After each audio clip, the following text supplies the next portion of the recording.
안녕하세요. 온도교회 성도 여러분. 수요일 아침 말씀 묵상 함께 나누겠습니다. 마태복음 27장 15절부터 26절까지 말씀입니다. 마태복음 27장 15절부터 26절까지 말씀 제가 세 번역으로 읽겠습니다. 명절 때마다 총독이 무리가 원하는 죄수 하나를 놓아주는 관례가 있었다. 그런데 그때에 예수, 바라바라고 하는 소문난 죄수가 있었다. 무리가 모였을 때에 빌라도가 그들에게 말하였다. 여러분은 내가 누구를 놓아주기를 바라오? 바라바 예수요? 그리스도라고 하는 예수요? 빌라도는 그들이 시기하여 예수를 넘겨주었음을 알았던 것이다. 빌라도가 재판석에 앉아 있을 때에 그의 아내가 사람을 보내어 말을 전하였다.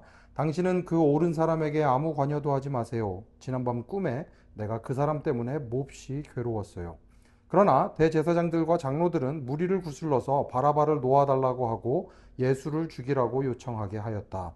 총독이 그들에게 물었다. 이 두 사람 가운데서 누구를 놓아주기를 바라오? 그들이 말하였다. 바라바요.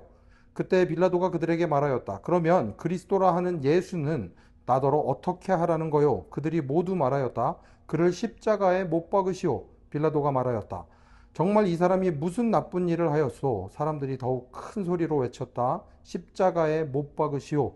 빌라도는 자기로서는 어찌할 도리가 없다는 것과 또 밀란이 일어나려는 것을 보고 물을 가져다가 무리 앞에서 손을 씻고 말하였다. 나는 이 사람의 피에 대하여 책임이 없으니 여러분이 알아서 하시오. 그러자 온 백성이 대답하였다. 그 사람의 피를 우리와 우리 자손에게 돌리시오. 그래서 빌라도는 그들에게 바라바는 놓아주고 예수는 채찍질한 뒤에 십자가에 처형하라고 넘겨주었다. 아멘. 예수님께서 잡혀가셨습니다. 그리고 예수님께서 법정에 서게 되었습니다. 아이러니한 것은 예수님께는 죄가 없는데 유죄 판결이 내려진다는 것입니다. 저희들은 그 과정을 보고 있습니다. 명절 때마다 총독이 무리가 원하는 죄수 하나를 놓아주는 관례가 있었기 때문에 예수님께 죄가 없음을 알게 된 이 빌라도는 예수님을 놓아주려고 합니다. 그때에 예수 바라바라고 하는 소문난 죄수가 있었으니 이 죄수와 바라바와 예수님 중에 누구를 놓아줄까 물어보면 예수님을 놓아주라고 할 것이라고 예상을 했습니다. 왜냐하면 빌라도는 이 사람들이 시기해서 예수님을 넘겨주었음을 알고 있었기 때문에 그렇습니다. 빌라도는 예수님이 죄 없음을 알고 있었습니다. 그런데 바라바가 진짜 죄인인 바라바가 풀려나고 죄 없으신 예수님께서 사형 선고를 받게 됩니다. 그 과정이 되게 참 아이러니합니다. 심지어는 19절을 보면 빌라도의 아내마저도 이렇게 이야기를 합니다. 당신은 그 옳은 사람에게 아무 관여도 하지 마세요. 예수님께서 옳은 분이심을, 의로운 분이심을 심지어는 이 아내도 알고 있었습니다. 지난밤 꿈에 내가 그 사람 때문에 몹시 괴로웠어요. 아내의 말을 잘 들어야 하는데 빌라도는 아내의 말도 듣지 않습니다. 하지만 그럼에도 불구하고 어떻게 해서든 예수님을 놓아주고 싶었는데 이 상황에서도 이 똑똑하다는 사람들, 유대인의 지도자들은, 대제사장들과 장로들은, 권력이 있는 그 사람들은 무리들을 구슬려서 바라바를 놓아달라고 하고 예수를 죽이라고 요청합니다. 그 이후에 벌어지는 일들을 보면 정치적인 논리로 예수님을 죽이는데 성공하는 것처럼 보이지만 사실은 그렇지 않습니다. 하나님께서 허락하셨기 때문에, 하나님께서 구원을 완성하시기로 작정하셨기 때문에 예수님께 유죄 선고가 내려졌습니다. 빌라도가 애를 쓴 것처럼 보입니다. 어떻게 해서든 예수님을 놓아주려고 했습니다. 정말로 그리스도 예수가 아닌 바라바를 놓아주기를 원합니까? 그러면 이 예수는 내가 어떻게 하라는 말입니까? 이 사람이 도대체 무슨 나쁜 일을 했습니까? 하지만 사람들에게 말이 통하지 않습니다. 십자가에 못 박으시오. 밀란이 일어나는 것을 보고 이렇게 합니다. 나는 이 사람의 피에 대하여 책임이 없으니 여러분이 알아서 하시오. 그러고 손을 씻어버립니다. 나는 이 사람의 죄에 대해서 아무런 죄가 없다 선포하는 것입니다. 그렇지 않죠. 죄가 없으신 예수님을 십자가에 달려 죽게 만든 그 책임은 분명히 빌라도에게도 있습니다. 그런데 25절이 참 아이러니합니다. 온 백성이 대답하였다. 그 사람의 피를 우리와 우리 자손에게 돌리시오. 예수님께서는 세상 모든 사람들을 구원하기 위하여 이 땅에 오셨는데 그런 예수님의 피값을 우리가 책임지겠습니다 라고 말하는 이 아무것도 모르는 어리석은 사람들의 모습이 또한 우리의 모습은 아닐까 좀 고민해 보아야 할 것입니다. 사람들 앞에서 죄 없으신 예수님이 오히려 우리 때문에 더 고난을 당하시고 있는 것은 아닌지 우리의 삶을 잘 살펴보아야 할 것입니다. 그래서 빌라도가 결국 이렇게 이야기를 합니다. 바라바는 놓아주고 예수는 채찍질한 뒤에 십자가에 처형하라고 넘겨줍니다. 예수님께서 내 죄를 지고 우리 죄를 대신 지시고 십자가에 달려 죽임을 당하셨습니다. 예수님이 대신 대가를 치르셨기 때문에 얻게 된 구원입니다. 우리가 값을 내지 않았으니 값없이 공짜로 받은 게 아닙니다. 우리를 대신해서 그 값을 지불하신 분이 계십니다. 예수님께서 죄가 없으신데도 불구하고 그 죄의 값을 지시고 십자가에 달리시게 되었습니다. 그러니 우리가 정말 그 값에 합당한 삶을 살아가고 있는지 다시 한번 살펴보는 오늘 하루 되면 좋겠습니다. 이렇게 기도하겠습니다. 하나님 아버지 감사합니다. 오늘도 우리의 삶 가운데 놀랍게 일하시며 우리에게 은혜를 베풀어 주시니 감사합니다. 예수님을 통해 우리가 맛보았던 그 놀라운 은혜를, 그 사랑을 기억합니다. 죄가 없으신 예수님께서 십자가에 달려 돌아가셔야만 했던 하나님의 뜻이 이루어지는 그 과정들을 살펴봅니다.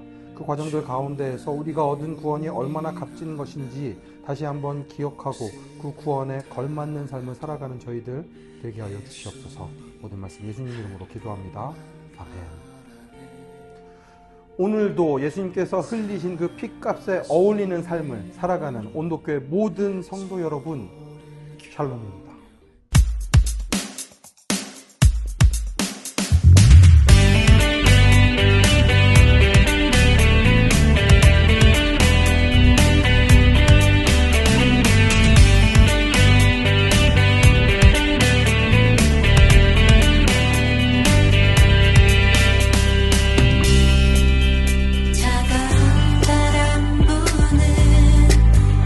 얼어붙은 세상에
Strawberry